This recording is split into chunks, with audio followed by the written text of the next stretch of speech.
c'est un spectacle qui peut être vu vraiment, qui traverse les générations. Je pense qu'un père peut être très très touché par ce spectacle, comme des jeunes gens de 20 ans peuvent l'être aussi.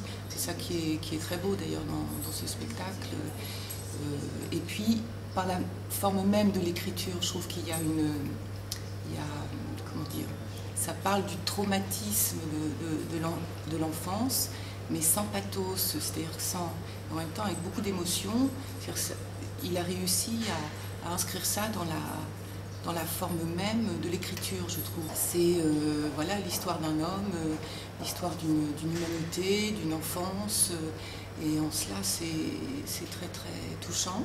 C'est écrit un peu comme comme un chant, comme une matière voilà, qui est donnée, qui parle de l'enfance, qui parle et qui touche, qui a un propos vraiment universel, au-delà de...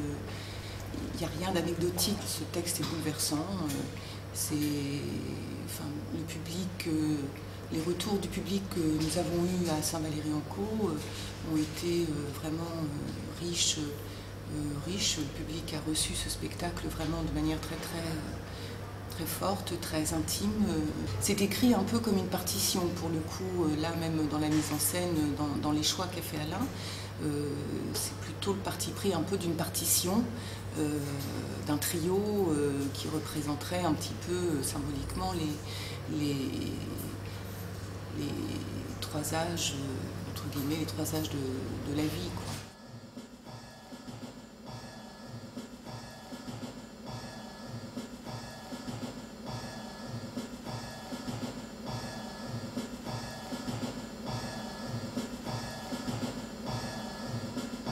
Il n'y a plus de père. Ça creuse. Ça fait comme un abîme. Même plus tard, même toujours, plus de papa. Envie de crier, ça sert. Mais la sentez pas la violence encore la plus grande que sentirait plus tard. C'était rassurant tout ça, entre les bancs des écoliers puis les cartes au mur. C'est qu'après qu'est venu le mal. Il y avait l'odeur des rhumes aussi, puis des pieds pas lavés. Toute sa vie, mon père fut prisonnier. Et quand il vint, mon papa, dans les camps de la guerre qui suivait, c'était comme s'il faisait en vrai ce qu'il avait toujours connu au-dedans de lui-même. Être pas libre jamais, sans la vie dans ses bras comme une femme. Il y avait ta barbe aussi, qui râpait comme une lime. Celle où se frottent les filles, qui fait grossir leurs joues qu'on pas rasé de près. Est-ce qu'une odeur peut revenir comme ça qu'on ne croyait pas connaître? De quoi t'essayais de libérer ton être? Pourquoi tu pouvais pas dire rien de ce qui n'allait pas dans toi? Qu'est-ce qu'il y avait qui te rendait dur et cruel, mon beau pas d'amour? Mon beau d'amour, je t'aime, tu sais. Je t'aime tant, même avec ta bouche colère. Un jour, mon papa rappelle. Dans mon assiette, tu mis mes yeux. Tu voulais pas que je regarde, pas que je dise quoi avec mes yeux d'enfant. Dans le couloir, maman courut. L'homme effrayé n'avait marre. Et c'est son petit gars aussi qui courut après elle pour pas qu'elle parte. Je crois que j'ai envie de te ressembler. Mais je suis déjà plus vieux que toi, là, sur l'image. Alors, je pense à celui qui retrouva son père dans les glaces. Pris dans le fil de sa jeunesse. Il vit alors son père en face de lui, moins âgé qu'il était. C'était un père-fils qu'il avait sous les yeux. Et c'est lui qui l'avait découvert dans les montagnes. Moi, j'ai bravé les anges et les dangers et tombé dans la crevasse. Un jour, mon papa, si je vis, tu seras plus jeune que moi, jamais. Et jamais je ne te verrai face à moi comme ça. Aujourd'hui, j'essaierai de ne pas emmener mes gosses à Disneyland. C'est cruel, non? Je serai très cruel, oui. Un père très cruel, pour leur apprendre à vivre et pas se faire empaffer par les Yankees. Et je leur dirai, vous comprendrez plus tard, quand vous serez grand, et vous me remercierez. Tu sais, pour Steve McQueen, tu te souviens? Au nom de la loi. Le canoncier. Toi, tu regardais pas, mais tu dois bien te souvenir. Steve McQueen jouait Joss Randall, le justicier d'au nom de la loi. Je crois que j'aurais été une fille, j'aurais été amoureuse de Joss Randall, Steve McQueen. Il a mal terminé. Quand il est décédé, sa femme était enceinte. Lui aussi allait avoir un fils avec un père géniteur jamais connu. C'est cette chose-là que je voudrais changer. Cette chose-là, jamais recommencer encore. Des fois, j'ai souhaité ta mort. Juste pour que ce soit plus clair.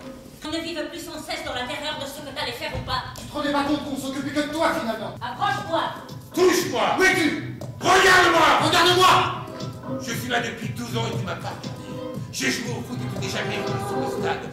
J'ai rempli mes cahiers et tu ne les as jamais ouverts! Regarde-moi! Regarde-moi.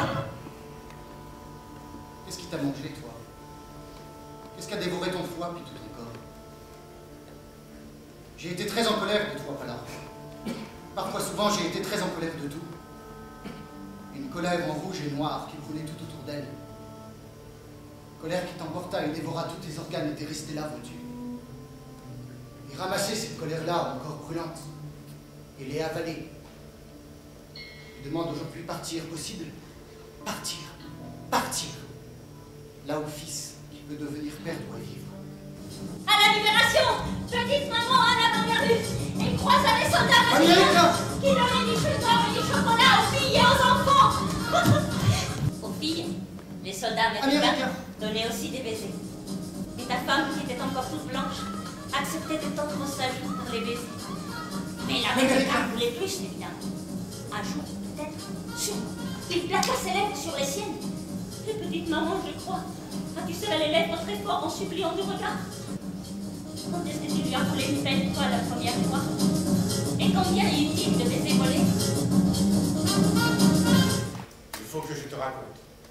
D'abord, récemment, il y a une miette. Elle est jolie toute belle. Jo aussi était belle. Le jour où Jo est parti, ton fils a cru décéder. Jo était comme la vie. La rencontre de Jo, c'était comme un cadeau de la vie, qu'avait fait la vie.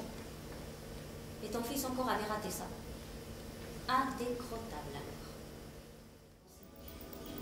Toute fragile cette femme qu'est ma mère est pas là. J'aurais voulu l'aider dans cette fragilité-là. Mais peut rien pour elle. Dans la tempête immobile, je dois laisser le radeau couler.